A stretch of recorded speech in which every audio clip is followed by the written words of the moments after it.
too much of the burden of that commitment. নেদারল্যান্ডসের the হেগে অনুষ্ঠিত NATO সম্মেলনে মার্কিন প্রেসিডেন্ট ডোনাল্ড ট্রাম্প ইরানকে নতুন করে সামরিক হুমকি দিয়েছেন। তিনি বলেন, যদি ইরান পারমাণবিক সমৃদ্ধকরণ কর্মসূচি আবার শুরু করে তাহলে আমরা আবারও আঘাত করব।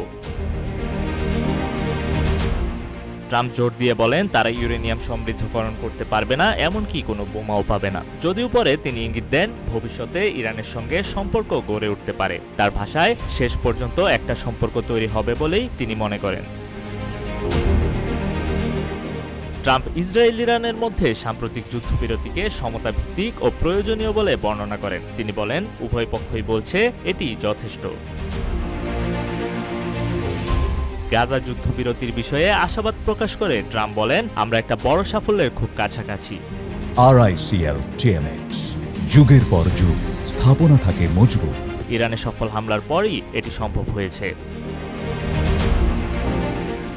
ইসরায়েলি ক্ষয়ক্ষতির কথা স্বীকার করেও ট্রাম্প প্রধানমন্ত্রী নেতানিয়াহুর নেতৃত্বের প্রশংসা করেন। তিনি বলেন, নেতানিয়াহু অসাধারণভাবে নেতৃত্ব দিয়েছেন, তার গর্বিত হওয়া উচিত।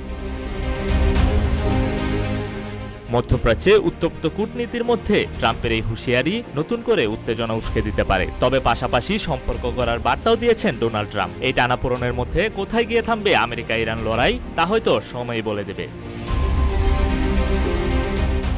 নিউজ ডেস্ক, রূপালী বাংলাদেশ।